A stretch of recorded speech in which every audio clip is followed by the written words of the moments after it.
Evolutionary Outlook on Life by Swami Ramanand.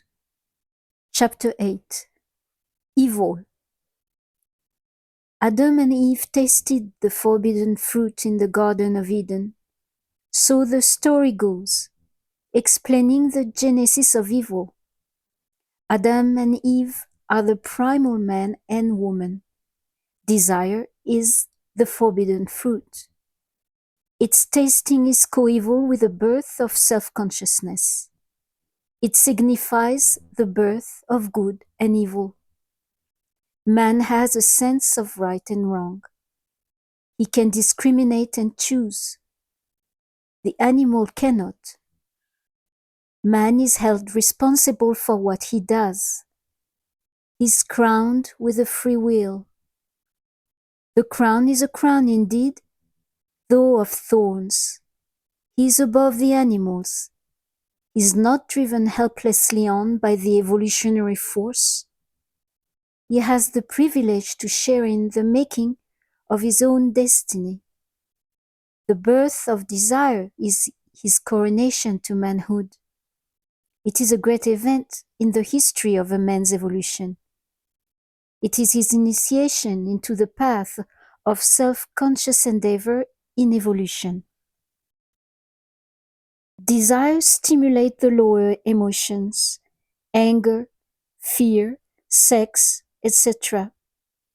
It stimulates greed and love of power. It also stimulates the ego. Man shakes off the inertia of his animal existence. He comes to life, as it were. Imagination quickens. A new world of ambitions opens up. Desire gathers momentum. Lower emotions also gather momentum. Like the two flywheels coupled together, they accelerate the speed of each other. Man's entire being passes gradually into the grip of his lower nature. Evil rules him. Man, with his intelligence, outdoes beasts. In his love of power and possessions, he enslaves his fellow beings.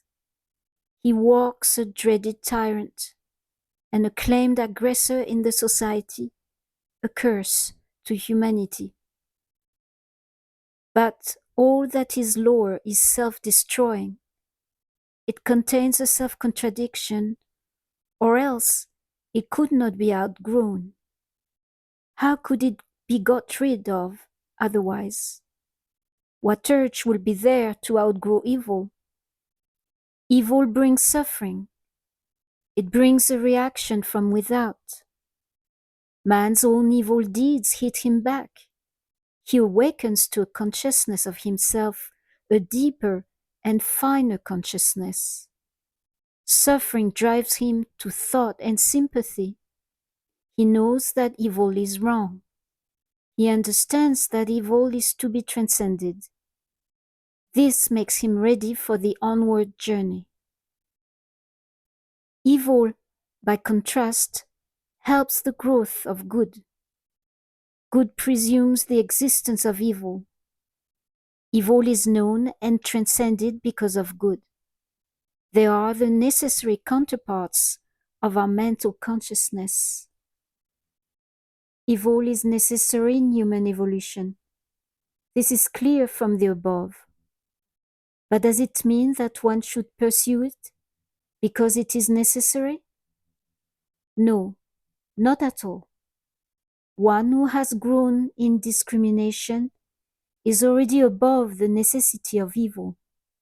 One who is ready for conscious self-endeavor in evolution is far beyond it. He has already had this experience. He can indulge now only to his cost, and that is immense. Evil is evil, but necessary. It takes leave when it has played the part assigned to it. It has to stimulate man to action. It has to bring suffering and thus awaken him. It has to give birth to an inner strife between his higher and lower nature, and thus set the ball of unrest rolling within him. It has to usher in a chaos around him, make him cry unto the Lord for relief. Later, this is what becomes spiritual aspiration, the precious leader in conscious self-endeavor of the aspirant. Evil has a place in evolution. It will accompany you like a faithful friend till it can do naught for you. In transcending it, you will have grown to great heights of purity and wisdom. Is it not a friend? Why hate it? Why fear it? It has a challenge for you. Accept it. You cannot kill evil. In killing it, you will kill desire and kill yourself. You have to outgrow it. You have to pass on to those brilliant regions where desire cannot breathe, where evil cannot exist.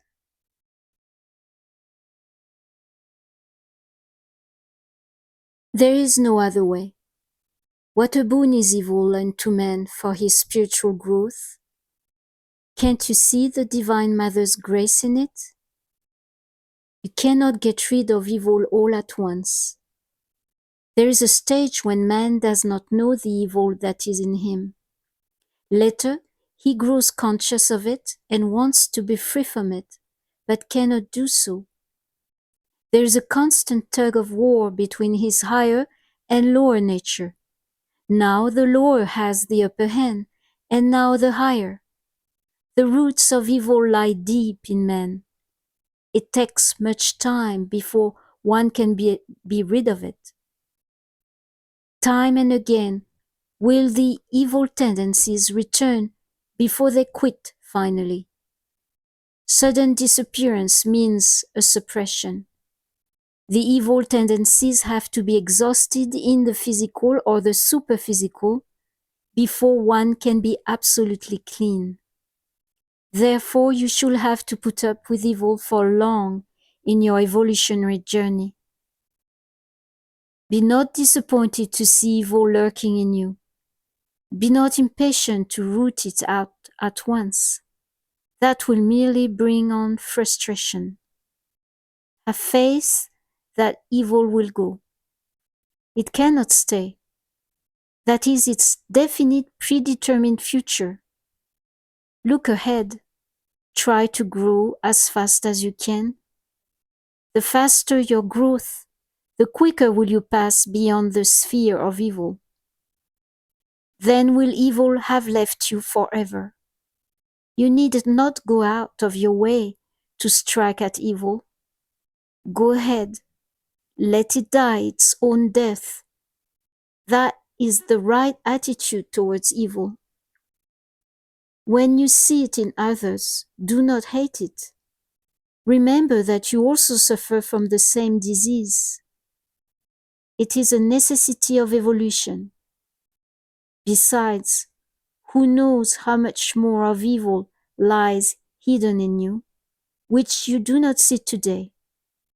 Who knows that the one who is down below on a lower rung today may mount much faster than you and leave you behind in a short time? Therefore, be not proud. Pride is ignorance. It denotes lack of sympathy and breadth of vision. Help others when you can to rise above evil. Awaken discrimination. Give encouragement. Create hope and self-confidence. Give love and strength. Be cautious. Do not judge. Let no self-hate be nurtured. That is suicidal. Let understanding be the law. Understand the place of evil in the evolutionary process. Have faith in its presence. Fear it not. Hate it not. Outgrow it steadily, with confidence and patience. Your victory is ensured. The evolutionary forces are with you. Jai Shri Ram.